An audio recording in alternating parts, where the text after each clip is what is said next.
Bienvenidos al podcast de Ilustres Anónimos.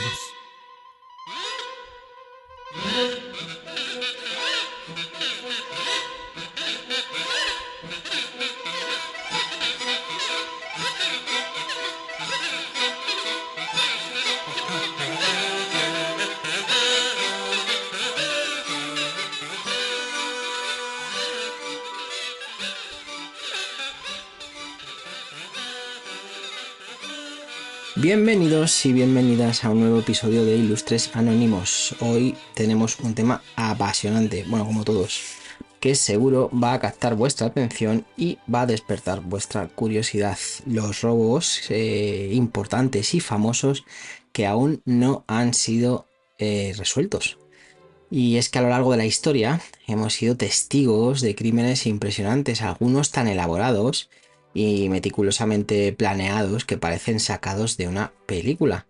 Sin embargo, lo más intrigante de estos robos, de los que vamos a hablar hoy, es que a pesar de los esfuerzos de las autoridades y de las investigaciones exhaustivas, todavía no se ha logrado resolver el misterio de quiénes fueron los autores y qué ocurrió con los botines robados. Pero bueno, antes de ponernos con el tema, como siempre, ¿qué tal estáis? Espero que estéis muy bien, que estéis pasando poco calor y poco frío, cada uno lo suyo, y que os encontréis maravillosamente bien, maravillosamente bien. Si estáis de vacaciones, que las estéis disfrutando. Si os vais de vacaciones o volvéis, cuidado con la carretera si cogéis el coche y que, bueno, por lo dicho, que estéis disfrutando un montón. Así que vamos al lío. Imaginaos la escena, la oscuridad de la noche, el silencio roto solo por los susurros de los conspiradores, planes dibujados con precisión milimétrica y la audacia de aquellos que se atreven a desafiar la ley de una manera tan espectacular. Los robos no resueltos nos llevan a un mundo donde la astucia y la creatividad criminal se mezclan con la incapacidad de la justicia para atar todos los cabos sueltos. Estos no solo desafían a la policía y a los investigadores, sino que también capturan la imaginación de todos nosotros, del público, convirtiéndose casi en leyendas contemporáneas. ¿Por qué nos fascinan tanto estos casos? Tal vez sea la adrenalina del misterio, la atracción por lo prohibido o la simple curiosidad por entender cómo alguien pudo salirse con la suya ante nuestros propios ojos. En este episodio, como digo, vamos a explorar algunos de los robos más famosos que han quedado sin resolver, desentrañando los detalles de cada caso y buscando entender qué es lo que hace que sigan siendo enigmas sin respuesta. Empezaremos nuestro viaje en el Boston de 1990. Donde dos hombres disfrazados de policías lograron burlar la seguridad de uno de los museos más importantes de Estados Unidos, llevándose consigo obras de arte invaluables. Luego nos trasladaremos a Amberes, a Bélgica, para descubrir cómo un grupo de ladrones logró sortear sistemas de seguridad de alta tecnología y llevarse millones en diamantes. De allí nos moveremos al cálido Brasil, donde una banda excavó un túnel de 78 metros hasta la bóveda de un banco, llevándose consigo una fortuna.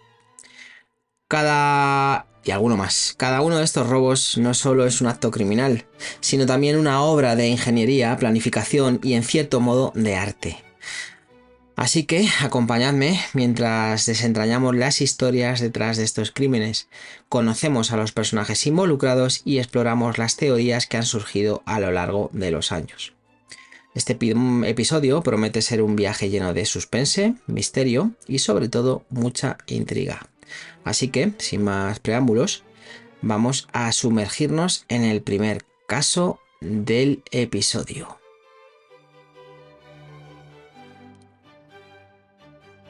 Comenzamos nuestro recorrido con uno de los robos de arte más grandes e intrigantes de la historia, el robo del Museo Isabella Stewart Gardner en Boston, Massachusetts. Este caso no solo es famoso por la magnitud del botín, sino también por la osadía y la meticulosidad con la que se llevó a cabo. La madrugada del 18 de marzo de 1990, dos hombres disfrazados de policías entraron al museo y robaron 13 obras de arte valoradas en unos 500 millones de dólares. y hasta el día de hoy, valga decirlo, ni las obras ni los ladrones han sido encontrados. El Museo Isabella Stewart Gardner fue fundado en 1903. Es una joya arquitectónica y cultural de Boston. La colección de este museo incluye obras de artistas renombrados como Rembrandt, Vermeer, Degas y Manet. Isabella Stewart Gardner, una acaudalada mecenas del arte, dejó el museo como un legado para la ciudad, con la condición de que las obras no fueran movidas de su ubicación original en las galerías. Bueno, esto es muy de Estados Unidos. A mí préstame, pero yo no te presto. La noche del robo, hablando un poco del robo, la noche del robo comenzó como cualquier otra en el museo, con los guardias de seguridad realizando sus rondas habituales. Sin embargo, alrededor de la 1:24 de la mañana, de la madrugada, dos hombres vestidos como policías tocaron el timbre del museo. Afirmaron estar respondiendo a un disturbio, una llamada sobre disturbios, y solicitaron entrar. Contra todo protocolo, los guardias de seguridad permitieron la entrada de los supuestos policías, lo que desencadenó una serie de eventos que cambiarían la historia del museo para siempre. Una vez dentro, los ladrones redujeron a los guardias y los esposaron en el sótano del museo. Durante los siguientes 81 minutos, más de una hora, los hombres recorrieron las galerías seleccionando cuidadosamente las obras que se llevarían. Entre los tesoros robados, pues tenemos una serie de una lista, vamos a decirlo así. Por ejemplo, el concierto de Vermeer, una de las 36 obras conocidas del artista. Cristo en la tormenta en el mar de Galilea, de Rembrandt, su única pintura de paisajes marinos. Un esbozo de Degas y varias otras piezas valiosas. La elección de las obras parece indicar un conocimiento profundo del arte y de la colección del museo, lo que llevó o ha llevado a especulaciones sobre si los ladrones actuaron por encargo de algún coleccionista privado o si tenían información interna. Hablando un poco de la investigación y las sospechas, desde el momento en el que se descubrió el robo, las autoridades trabajaron o han trabajado incansablemente para recuperar las obras y llevar a los responsables ante la justicia. El FBI, esta agencia federal, ha seguido numerosas pistas a lo largo de los años, desde la mafia de Boston hasta traficantes internacionales de arte, pero ninguna ha llevado a una resolución definitiva. Una de las teorías más discutidas sugiere la posible en este caso participación de la mafia irlandesa, que en aquel tiempo tenía una fuerte presencia en Boston. También se ha especulado sobre la conexión con otras figuras criminales notorias de la ciudad. Sin embargo, a pesar de las múltiples teorías y la oferta de una recompensa nada más y nada menos que de $10 millones por información que conduzca a la recuperación de las obras, el misterio sigue sin resolverse. Lo que hace que este caso sea particularmente intrigante son los detalles inexplicables y las preguntas sin respuesta. Por ejemplo, ¿por qué los ladrones dejaron algunas de las piezas más valiosas del museo? ¿Cómo supieron los detalles específicos de la seguridad del museo? Y quizás lo más desconcertante, ¿qué ha pasado con estas obras robadas? Algunos sugieren que las piezas están escondidas en colecciones privadas, muy probablemente, mientras que otros creen que podrían estar destruidas o escondidas en algún lugar, esperando a ser descubiertas. Yo opto más por la opción 1, por la opción de las colecciones privadas. La falta de pistas concretas y la incapacidad de resolver el caso después de tantos años solo aumenta el misterio y la fascinación alrededor de este robo. El robo del Museo Isabella Stewart Gardner sigue siendo un enigma, un caso que desafía la lógica y que ha resistido las mejores investigaciones durante más de 3 décadas. Este evento no solo privó al mundo de obras maestras insustituibles y irreemplazables, sino que también dejó una cicatriz en el corazón cultural de Boston. Bueno, a medida que vamos avanzando o que avancemos en este episodio, vamos a explorar otros robos igualmente audaces e intrigantes. Y es que nuestro próximo destino va a ser Amberes, en Bélgica, donde se llevó a cabo uno de los mayores robos de diamantes de la historia. Pero antes de sumergirnos en esa historia, tomaos un momento para reflexionar sobre el impacto y la significancia del robo en el Museo Gardner. Es, increíble, es difícil de entender, ¿no? Que no se respetara las medidas de seguridad, no me imagino qué pasaría, ¿no? Si un día llamaran a la puerta, por ejemplo, del museo, uno de los museos más importantes del mundo, gracias bueno, lo tenemos en la ciudad, Madrid, el Museo del Prado. No sé si llamaran, por ejemplo, un policía nacional, un grupo de policías nacionales que estuvieran disfrazados, evidentemente, ¿qué pasaría? ¿Qué pasaría si bueno, si se respetaría el protocolo o no, ¿no? Es complicado. Yo entiendo a los guardias que si se presentan dos policías en la puerta del museo diciendo que ahí se han denunciado disturbios o lo que sea, entiendo que los propios policías, pues, no policías, perdón, los propios agentes de seguridad del museo dejaran entrar a estos supuestos policías, ¿no? Pero bueno, es muy probable. A medida que hablemos de esto, es muy probable la primera opción de que, bueno, son robos por encargo para coleccionistas privados. Se da mucho, se da más de lo que nos pensamos. Hay bueno, hay muchas, más de una. Hay más de una agencia creada especializada en el tema de robos de arte. Y no es raro, ni sería la primera vez que los robos son por encargo para coleccionistas privados. Pero bueno, vamos a pasar al siguiente, como decía, en Amberes. Y es que ahora viajamos, como digo, desde Boston a la ciudad de Amberes, en Bélgica, conocida como el Centro Mundial del Comercio de Diamantes. En 2003, Amberes fue escenario de uno de los robos más audaces y espectaculares de la historia moderna, el Gran Robo de Diamantes de Amberes. Este caso no solo destaca por el enorme valor del botín, sino también por la increíble planificación y ejecución llevada a cabo por los ladrones.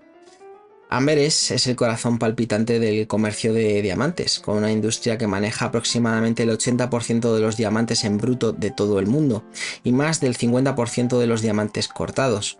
En el centro de esta próspera industria se encuentra el Centro Mundial de Diamantes de Amberes, una fortaleza de seguridad con múltiples capas diseñada para proteger las preciosas gemas almacenadas allí.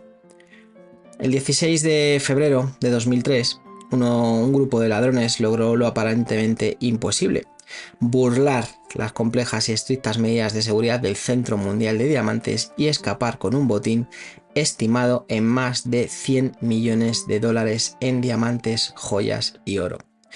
Este atraco es conocido no solo por el valor del botín, sino también por la sofisticación del plan ejecutado, ¿no? En general. El líder del grupo, Leonardo Notarbartolo, un ladrón italiano con experiencia que, bueno, se instaló en Amberes 2 años antes del robo, fingiendo ser un comerciante de diamantes. Durante este tiempo, Notarbartolo y su equipo estudiaron meticulosamente las medidas de seguridad del edificio, que incluían sistemas de vigilancia con cámaras, sensores de calor y movimiento, cerraduras magnéticas y guardias de seguridad las 24 horas del día. Nada que desdeñar, no poca cosa.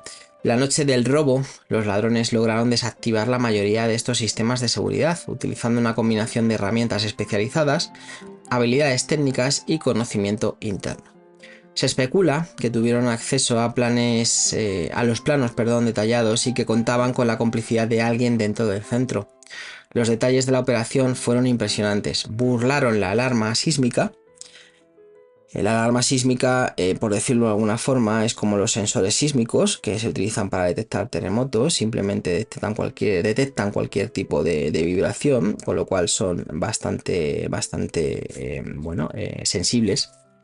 Bueno, pues burlaron esta alarma sísmica, cubrieron las cámaras de seguridad, desactivaron el sistema de sensores de calor y finalmente lograron abrir 123, ojo ahí, 123 de las 160 cajas fuertes sin activar ninguna alarma. A pesar de la maestría con la que se llevó a cabo el robo, no pasó mucho tiempo antes de que las autoridades arrestaran a Notarbartolo y a varios de sus cómplices. Este Leonardo Notarbartolo, que tiene un apellido bastante curioso, fue condenado a 10 años de prisión, pero siempre ha mantenido que fue incriminado y que el verdadero cerebro del plan nunca fue capturado. Lo que hace que este caso sea aún más misterioso es el destino del botín. A pesar de los arrestos, la gran mayoría de los diamantes robados nunca ha sido recuperada. Se especula que los diamantes fueron rápidamente sacados de Bélgica y vendidos en el mercado negro, pero no hay pruebas concretas de su paradero. La falta de recuperación del botín ha llevado a muchas teorías y especulaciones sobre la verdadera magnitud y alcance de la operación. Esto también suele pasar, que los museos es más complicado porque suelen ser museos públicos, a no ser que sean privados, pero suelen ser museos que son del Estado, y es más complicado mentir sobre lo que te han robado.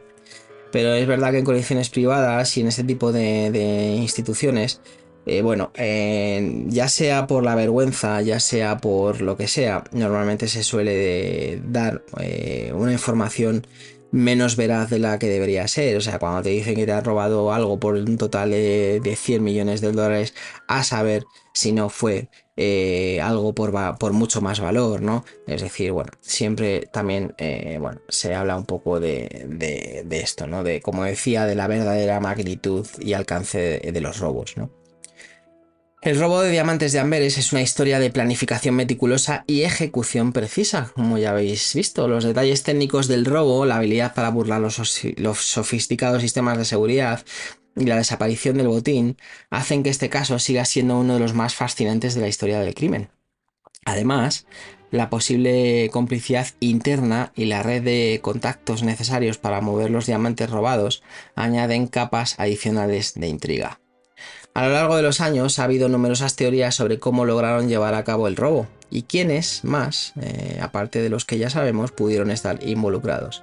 Algunos creen que el grupo tenía conexiones con mafias internacionales, mientras que otros piensan que se trató de una operación con apoyo desde dentro, desde el propio centro de diamantes. La combinación de hechos y teorías sigue alimentando este misterio. El gran robo de diamantes de Amberes es un testimonio de cómo la mente criminal puede desafiar incluso las medidas de seguridad más avanzadas. Este caso ha dejado una huella indeleble en la historia de los robos no resueltos, recordándonos que a veces la realidad puede ser más intrigante que la propia ficción. Bueno, no sé si recordáis, hay una película que va sobre algo muy similar, no recuerdo ahora mismo el nombre, pero va igual, va de lo mismo, va del robo de diamantes de una entidad. En este caso la historia es diferente, ¿no? Es bastante diferente. Es una película que está muy bien, si recuerdo el título os la diré. Pero yo creo que incluso se basará un poco en este gran robo, ¿no? De diamantes de Amberes, ¿no? Pero bueno, ahora nos vamos a trasladar al cálido Brasil, como decía antes, para descubrir cómo una banda de ladrones logró excavar un túnel de 78 metros, que no son pocos, hasta la bóveda del Banco Central de Brasil, llevándose consigo una fortuna.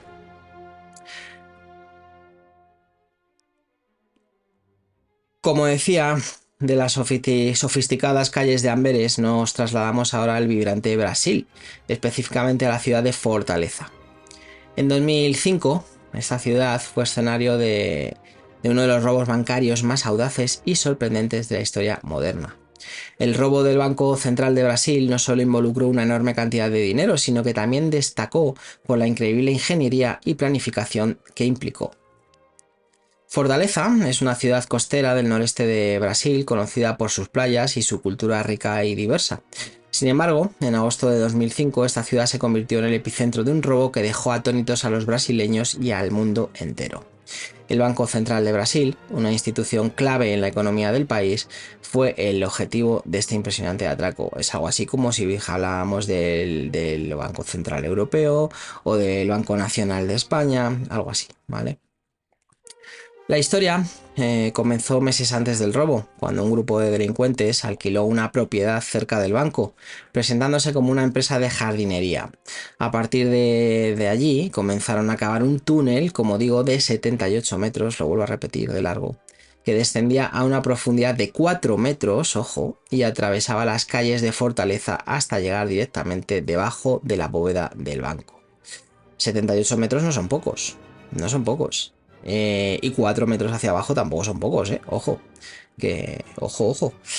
El túnel estaba equipado con luces eléctricas y ventilación y estaba también construido que parecía una obra de ingeniería profesional. O sea, esto no es que cavaran algo cutre, no, se lo trabajaron bien. El fin de semana del 6 y el 7 de agosto de 2005, mira, casi iba a hacer casi 20 años, 19, Los ladrones finalmente llevaron a cabo su plan, entraron al túnel y perforaron el suelo de la bóveda, llevándose alrededor de 70 millones de reales, aproximadamente unos 30 millones de dólares de ese momento, ¿no? En billetes no marcados. Este era dinero que había sido retirado de circulación y estaba destinado a ser destruido, lo que complicó aún más la recuperación del botín. La investigación del robo fue intensa y extensa. Las autoridades brasileñas se movilizaron rápidamente para intentar capturar a los responsables y recuperar el dinero. A lo largo de los años se han realizado numerosos arrestos y se han recuperado parte de los fondos, pero una gran cantidad del dinero nunca ha sido encontrado. Los líderes de la banda, según las investigaciones que conocemos, eran criminales experimentados con antecedentes en robos y otros delitos. A pesar de los esfuerzos de la policía, muchos de los implicados lograron evadir la captura durante un tiempo significativo y algunos, aún a día de hoy, casi 20 años después, permanecen prófugos. La complejidad y el éxito inicial del plan sugieren que el grupo tenía un conocimiento profundo no solo de la ingeniería necesaria para construir el túnel, por supuesto, sino también de las operaciones internas del banco. Alguien, o de alguna manera, tenían que saber que todo ese dinero que estaba destinado a ser destruido estaba en ese momento en la cámara del banco. Normalmente esto se suele hacer con los billetes que van llegando a los bancos, que ya están muy desgastados, que están muy viejos. Llega un punto en el que incluso eso se plantean la destrucción de los billetes, ¿no? Por ya su desgaste. No pasa en algunos países ya, por ejemplo Australia, Inglaterra, bueno, Reino Unido en general. Creo que los billetes, no creo, en Australia creo que sí, no lo sé, pero no estoy seguro, pero en Reino Unido sí. Los billetes son de plástico, con lo cual no tienen ese problema que tienen los billetes que todos conocemos, ¿no? Que son de papel y que están expuestos al desgaste, ¿no? Pero bueno. Hablando de eso, de un poco de los elementos, ¿no? De misterio, lo que hace que este caso sea particularmente fascinante es la audacia del plan y la habilidad técnica que requirió. Cavando un túnel de tal longitud, 78 metros, y profundidad, 4 metros, sin ser detectados, los ladrones demostraron un nivel de organización y paciencia que rara vez se ve en crímenes de este tipo. Además, la mayoría del dinero robado nunca ha sido recuperado, lo que añade, pues eso, una capa adicional de misterio y especulación sobre su paradero. Aquí la palabra sobre todo es paciencia, porque 78 metros de túnel no se construyen en 2 días. Algunas teorías sugieren que el dinero podría haber sido escondido en diversas partes del país o incluso sacado de Brasil. La magnitud del robo y la evasión continua de algunos de los criminales implicados siguen generando interés y debate tanto entre las autoridades como entre el público en general. El robo del Banco Central de Brasil es una historia de ingeniería criminal impresionante, desde luego, y de un misterio que persiste hasta el día de hoy. Este caso no solo demuestra la audacia de los delincuentes, sino también los desafíos que enfrentaron las autoridades para resolver robos de tal magnitud y complejidad. A medida que continuamos explorando los robos no resueltos, más fascinantes de la historia, nuestro próximo destino, hablando de Reino Unido, nos lleva de regreso al continente europeo, esta vez al Reino Unido, como ya digo, donde en 1963 ocurrió el famoso robo del tren de Glasgow.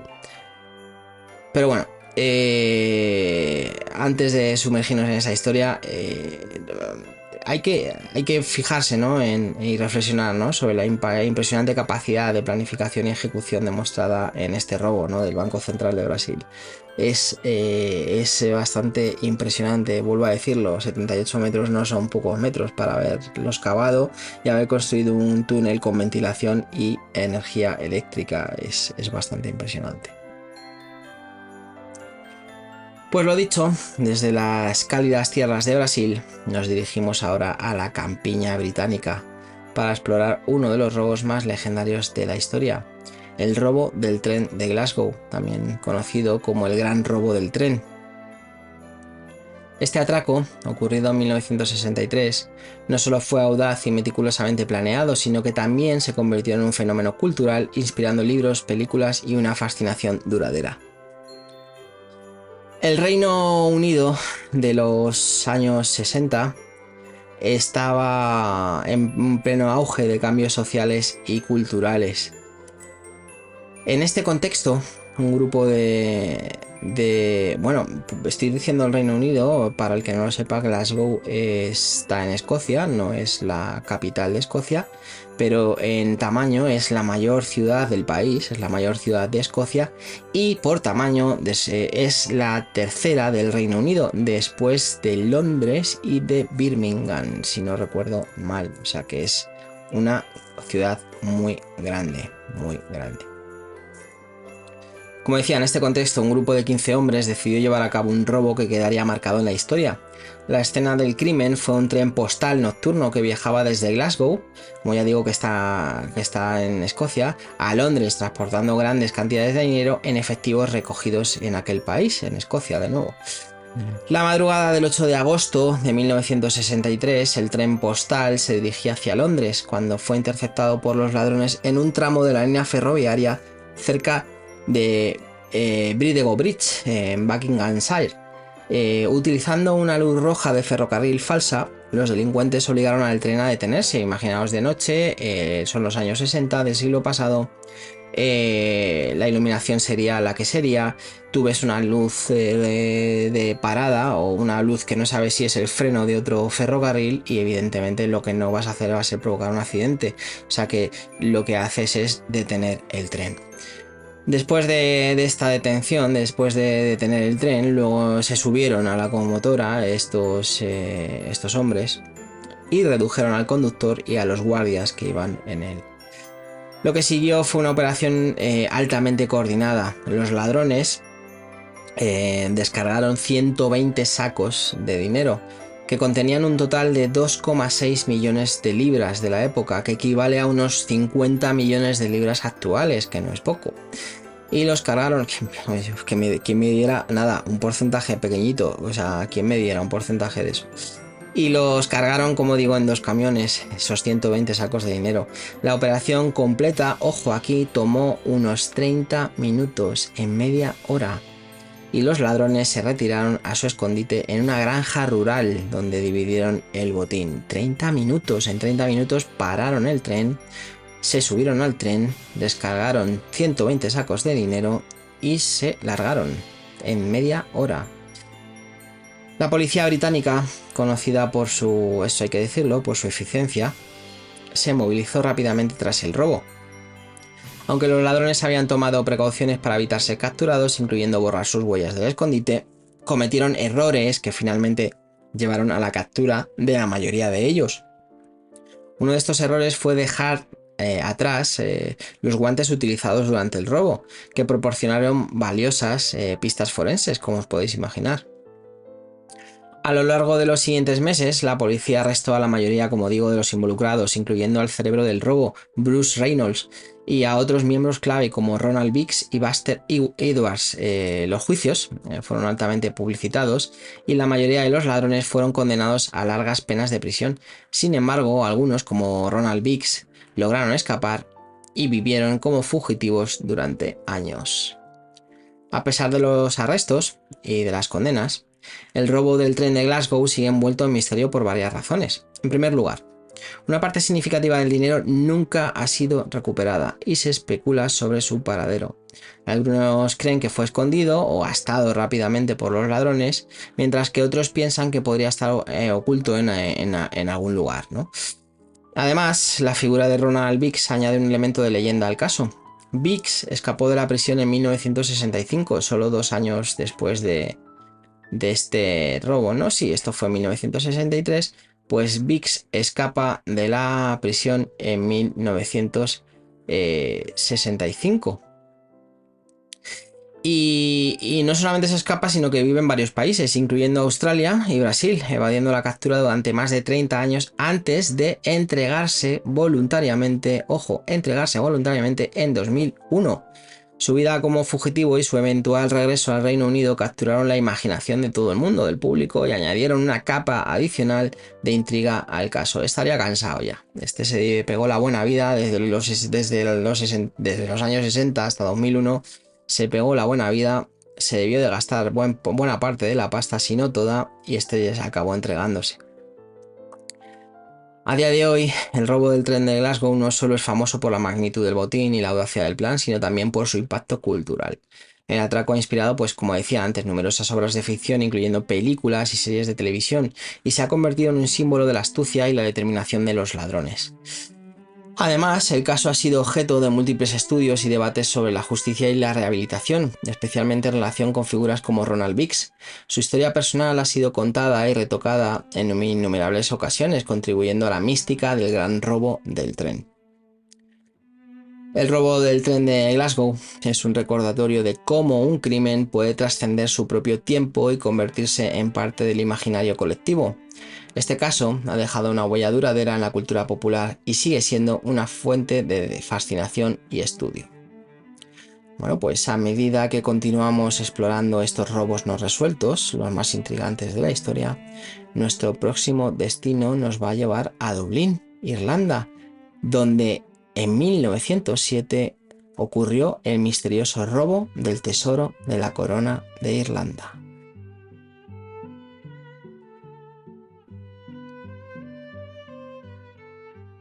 Pues como digo, de la campiña británica y sus trenes nocturnos nos dirigimos ahora a la histórica ciudad de Dublín, en Irlanda, la capital. En 1907, el castillo de Dublín, Irlanda, no confundir con Irlanda del Norte, igual para añadir un poco de contexto, Irlanda es un país que está fuera de la corona británica. Se independizaron de ellos y bueno, es la República de Irlanda. No tienen, ya no reconocen como cabeza de estado a los reyes británicos. Bueno, pues en 1907, como digo, el castillo de Dublín, una fortaleza con siglos de historia, fue el escenario de un misterioso robo que dejó perplejos a las autoridades y al público por igual. El robo del tesoro de la corona de Irlanda. Este caso no solo es intrigante por la magnitud del robo, sino también por el enigma que aún envuelve el paradero de los objetos robados. El castillo de Dublín, situado en el corazón de la capital irlandesa, ha sido un símbolo de poder y autoridad durante más de 800 años. En 1907, el castillo albergaba la Orden de San Patricio, una orden de caballería fundada en 1783, en el siglo XVIII. Parte de los tesoros de la orden incluían valiosas joyas conocidas como las joyas de la corona irlandesa, que estaban guardadas en una bóveda dentro del castillo. El robo fue descubierto el 6 de julio de 1907.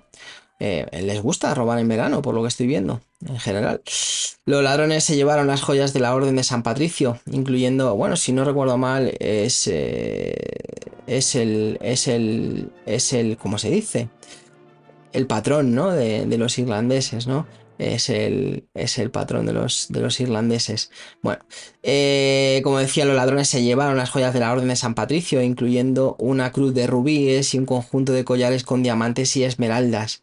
Estas joyas, que tenían un valor incalculable, tanto en términos monetarios como históricos, desaparecieron sin dejar rastro. Esto es como robar la corona inglesa, algo así. ¿Vale? En este caso se robó, las joyas de la corona irlandesa, en este caso.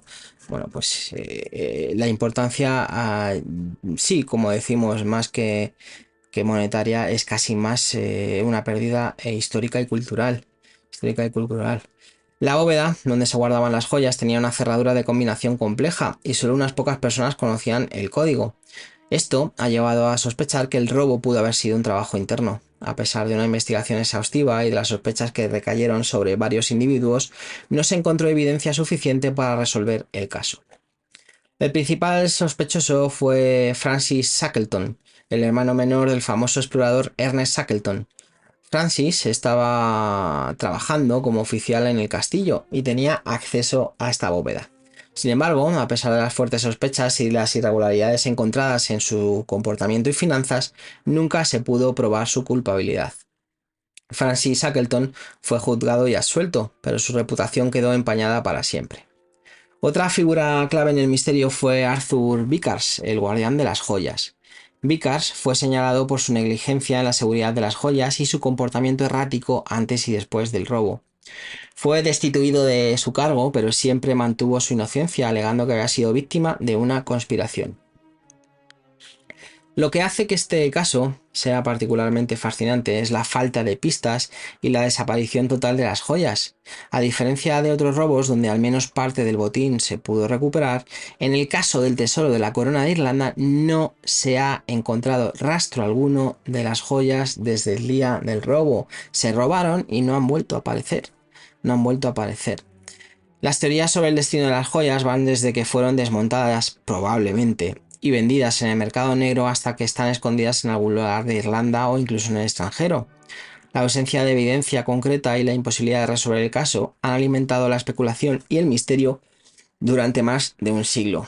Seguramente serían una de dos, el oro fundido y las gemas igual vendidas y todo por todo aparte, ¿no? Todo por separado sería la forma más sencilla de deshacerse o de venderse estos, estos tesoros, ¿no? Es muy complicado si robas una corona o los, en este caso las joyas de la corona irlandesa o de la Orden de San Patricio. Es muy complicado que a no ser, como decíamos en el tema de los cuadros, que sean robos hechos por petición expresa de algún particular, en este caso es muy complicado, ¿no? Es como, por poner un ejemplo, es como robar eso, la corona inglesa y pretender venderla, tal cual, entera, ¿no? Sería algo inimaginable hablando de dinero, ¿no? De la cantidad de dinero que habría que pagar por ello. Y luego aparte la manejabilidad y la, bueno, pues la discreción con la que podrías mover la corona sería muy complicada, ¿no?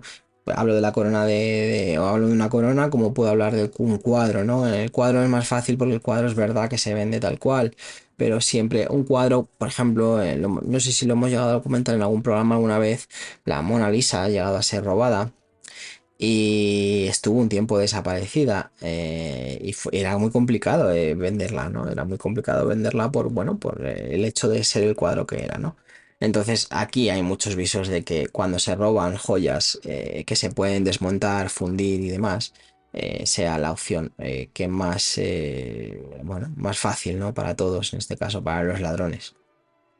Bueno, el robo del, como digo, del tesoro de la corona de Irlanda ha dejado una marca indeleble, ¿no? En la historia irlandesa, como os podéis imaginar. Este caso ha sido objeto de numerosos estudios y libros y continúa fascinando a historiadores y entusiastas de los misterios. La combinación de personajes sospechosos, intrigas internas y el valor incalculable de las joyas hacen que este robo sea uno de los más intrigantes y enigmáticos de todos los tiempos. El robo del tesoro de la corona de Irlanda es un recordatorio de cómo un crimen puede trascender su propia época y convertirse en un misterio histórico. Este caso, con sus giros y vueltas, sigue siendo un enigma sin resolver que captura la imaginación de todos aquellos que lo estudian. Y antes de pasar, si tenéis esa posibilidad y vais a Londres, en la Torre de Londres, están guardadas las joyas de la corona inglesa. Yo tuve la suerte el año pasado, si no recuerdo mal, de visitarle de visitar la Torre de Londres. Aparte de las joyas de la corona, hay otras estancias. Podéis visitar la tumba de de Ana Bolena y demás, también está allí. O si acordáis, hemos hablado en un episodio de la Torre de Londres y sus fantasmas. Bueno, pues las joyas de la corona inglesa están allí guardadas. Son visitables y lo curioso de todo es que las visitas las ves en el mismo sitio donde están guardadas, ¿no? Lo más curioso de todo es que cuando vas a entrar, por ejemplo, a donde están las diferentes tiaras y coronas que hay bueno, que a lo largo de la historia han ido teniendo en la corona inglesa, ves la puerta, ¿no? De lo que sería la cámara acorazada. Imaginaros la típica puerta de banco de estas redondas, ¿no? Enorme, ¿no? Muy gruesa. Bueno, pues la puedes ver perfectamente, ¿no? Y es allí donde la tienen guardada, ¿no? Bueno, pues era simplemente por si tenéis la oportunidad, es muy interesante y aparte, bueno, pues está muy bien, ¿no? Las joyas de la corona inglesa son bastante bonitas, vamos a decirlo así. A medida que continuamos explorando los robos no resueltos más fascinantes de la historia, nuestro próximo destino nos lleva, nos lleva a Inglaterra, donde en 1983 tuvo lugar el robo de los esmaltes Fabergé en el Palacio de Arundel? Pues vamos a ver. Y es que, como digo, desde las intrigas del castillo de Dublín, nos dirigimos ahora a la pintoresca campiña inglesa, específicamente al histórico Palacio de Arundel. En 1983, este majestuoso palacio fue escenario de un audaz robo que privó al mundo de alguna de las piezas más exquisitas de la joyería Fabergé. Conocido como el robo de los esmaltes Fabergé, este caso ha dejado perplejas a las autoridades y sigue siendo un enigma hasta el día de hoy. El Palacio de Arundel, ubicado en West Sussex, en Inglaterra, es una residencia con una historia que se remonta a casi 1000 años. Durante siglos ha sido el hogar de los duques de Norfolk y alberga una de las colecciones privadas de arte y objetos de valor más importantes del Reino Unido. Entre estas valiosas colecciones se encontraban 17 piezas de esmalte de Fabergé, conocidas por su belleza y artesanía inigualable. El robo tuvo lugar la noche del 31 de octubre de 1983, supongo que aprovechando Halloween. Los ladrones, que se cree que eran profesionales altamente cualificados, lograron entrar al palacio sin activar las alarmas de seguridad. Utilizaron herramientas especializadas para abrir vitrinas y se llevaron en total 17 piezas de esmalte de Fabergé, valoradas en millones de libras. Aunque fueran 17, estaban valoradas en millones de libras. Estas piezas incluían cajas de joyas, marcos de foto y otros objetos decorativos de un valor histórico y artístico incalculable. Lo sorprendente de este robo es la precisión y rapidez con la que fue llevado a cabo. Los ladrones parecían saber exactamente qué piezas querían y dónde encontrarlas, lo que ha llevado a especulaciones sobre la posible complicidad de alguien con conocimiento interno del palacio y sus colecciones. La policía lanzó una investigación exhaustiva inmediatamente después del robo. Sin embargo, a pesar de los esfuerzos intensivos, las pistas fueron pocas y la mayoría de las piezas robadas nunca se han recuperado. La investigación reveló que los ladrones probablemente tenían conocimientos avanzados sobre sistemas de seguridad y las colecciones específicas del palacio. Durante la investigación surgieron teorías sobre la posible participación de una banda internacional de ladrones de arte, especializada en el robo y venta de objetos de valor histórico. Sin embargo, ninguna de estas teorías ha sido confirmada y el caso sigue sin resolverse. Lo que hace que este caso sea particularmente intrigante es la falta de pistas y la desaparición total de las piezas robadas. A diferencia de otros robos de arte, donde algunas piezas eventualmente reaparecen en el mercado negro o son recuperadas en el caso de estos esmaltes de Fabergé en el Palacio de Arundel, no se ha encontrado rastro alguno. Las teorías sobre el destino de las robadas varían. Algunos creen que fueron vendidas a coleccionistas privados, mientras que otros piensan que podrían estar escondidas esperando a ser redescubiertas. La sofisticación del robo y la continua ausencia de las piezas solo aumentan el misterio. Bueno, pues imaginaros, ¿no? Como decíamos antes, pues no sabemos si sería un robo planificado o para una colección privada, por encargo, pero bueno, no apareció nada.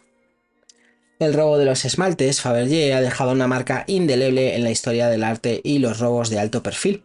Este caso no solo resalta la vulnerabilidad de incluso los lugares más seguros, ¿no?, sino también la pericia y la determinación de los ladrones que se especializan en objetos de valor histórico. Las piezas robadas, con su belleza y artesanía única, son una pérdida significativa para el patrimonio cultural. Además, este robo ha inspirado numerosas historias y especulaciones en el mundo del arte, contribuyendo a la mística que rodea a los robos de Fabergé y otros objetos valiosos. Si recordáis, hemos hablado ya de Fabergé por los huevos de Fabergé, cuando hablábamos de la cámara de ámbar en uno de los programas. La desaparición de estas piezas, pues sigue siendo un tema de interés para historiadores, coleccionistas y aficionados al arte. El robo de los esmaltes Fabergé es un recordatorio de cómo el arte y la historia pueden ser objeto de deseo y audacia criminal. Este caso, con sus giros y vueltas, sigue siendo un enigma sin resolver que captura la imaginación de todos. Y no solamente de nosotros, sino de todos aquellos que lo estudian.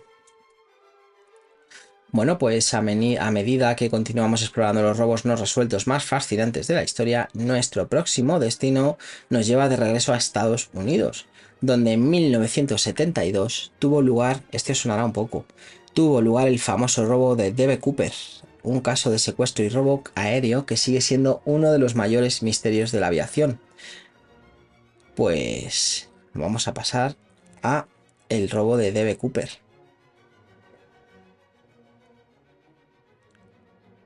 Pues desde los lujosos y seguros confines que venimos del Palacio de Arundel, nos transportamos ahora a los cielos de América del Norte para explorar uno de los casos de secuestro y robo más enigmáticos de la historia de la aviación, el caso de D.B. Cooper. Bueno, quien haya visto la serie de Marvel de Loki, todos sabréis ya quién fue D.B. Cooper.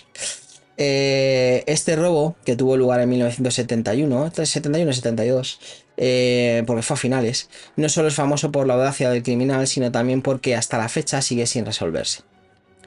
El 24 de noviembre de 1971, un hombre que se identificó como Dan Cooper, más tarde erróneamente conocido como D.B. Cooper, abordó el vuelo 305 de Northwest Orient Airlines en Portland, Oregón, con destino a Seattle, o Seattle, como lo queráis decir, en Washington.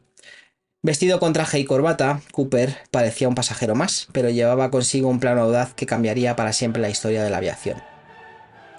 Poco después del despegue, Cooper entregó una nota a una azafata en la que decía que tenía una bomba en su maletín. Bueno, baste decir que en 1971 las medidas de seguridad de los aeropuertos no eran ni de broma las medidas de seguridad que son ahora, y era muy fácil subir cualquier cosa a cualquier avión. Bueno, abrió el maletín brevemente para mostrar cables y cilindros rojos, lo que hizo que la azafata tomara en serio la amenaza. Cooper exigió 200.000 dólares en billetes no marcados, 4 paracaídas y un camión de combustible en el aeropuerto de Seattle para reabastecer el avión. Bueno, pues aterrizaron en Seattle, o Seattle, como queráis, donde las autoridades cumplieron con sus demandas y los pasajeros fueron liberados a cambio del dinero y los paracaídas. Cooper mantuvo a la tripulación a bordo y ordenó al piloto que despegara nuevamente, esta vez con rumbo al sur, hacia la Ciudad de México. Durante el vuelo, en algún lugar entre Seattle y Reno, Nevada, Cooper saltó del avión con el paracaídas y el dinero desapareciendo en la oscuridad de la noche. La búsqueda de D.B. Cooper, fue inmediata y extensa. La zona donde se creía que había saltado fue rastreada meticulosamente, pero no se encontró rastro de él. El FBI lanzó una de las investigaciones más largas y costosas de su historia, conocida como NORJAC, Northwest Hijacking, pero a pesar de los miles de pistas y entrevistas, el paradero de D.B. Cooper y el dinero siguen siendo un misterio. En 1980, esto es curioso, un niño encontró una parte del dinero de Cooper enterrado en la orilla del río Columbia, lo que avivó las especulaciones y teorías sobre lo que realmente ocurrió aquella noche. Sin embargo, ni Cooper ni el resto del dinero fueron encontrados. Lo que hace el caso de D.B. Cooper, o lo que hace que sea tan fascinante, es la audacia del crimen y la total desaparición del criminal. Saltar desde un avión en pleno vuelo con un paracaídas y sobrevivir ya es de por sí una hazaña impresionante, pero hacerlo encima con 200.000 dólares y desaparecer sin dejar rastro añade un nivel de misterio casi legendario.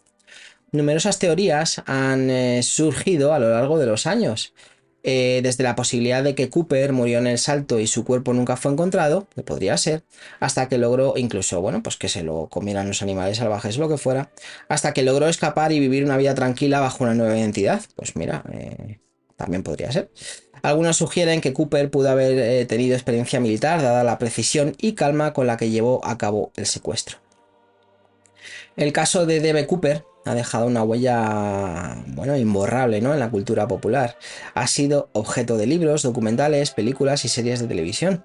Su figura se ha convertido en el símbolo del misterio y la rebeldía, fascinando a generaciones de entusiastas de los crímenes y lo inexplicable. Además, el caso de D.B. Cooper llevó a importantes cambios en la seguridad aérea, imaginároslo, ¿no?, incluyendo la instalación de Cooper Vans en las puertas de los aviones para evitar que se abran en pleno vuelo. Encima le pusieron su nombre. Y una mayor atención a las medidas de seguridad en los aeropuertos. El robo de D.B. Cooper es un enigma que sigue cautivando a la gente más de 5 décadas después de lo ocurrido, ¿no? La combinación de audacia, misterio y la compleja y completa falta de resolución hacen de este caso uno de los más fascinantes de la historia de los crímenes. Bueno, pues D.B. Cooper, sus $200.000 de 1971, que no eran pocos, y su desaparición en pleno vuelo, en pleno vuelo. Bueno, pues hemos llegado eh, al final de los robos. Y es que hemos recorrido juntos una serie de robos que han dejado una huella, como digo, imborrable o indeleble en la historia. Desde museos llenos de arte incalculables, ¿no?, hasta trenes y aviones que transportaban fortunas. Cada uno de estos casos no solo se destaca por la magnitud del botín, sino también por el ingenio y la audacia de sus perpetradores, así como por el misterio que aún los rodea. Estos robos no resueltos nos muestran una faceta del ingenio humano que, aunque dirigida hacia fines ilícitos, no deja de, bueno, pues de asombrarnos, ¿no?, de ser asombrosa en su planificación y ejecución. A medida que cierro este episodio de Ilustres Anónimos, con todo el calorcito, en pleno julio, os invito a reflexionar sobre la dualidad del ingenio humano, tanto para el bien como para el mal. ¿Qué es lo que hace que algunos misterios permanezcan sin resolver? Quizás sea la complejidad de las mentes detrás de esos crímenes, o tal vez los errores y las lagunas en las investigaciones.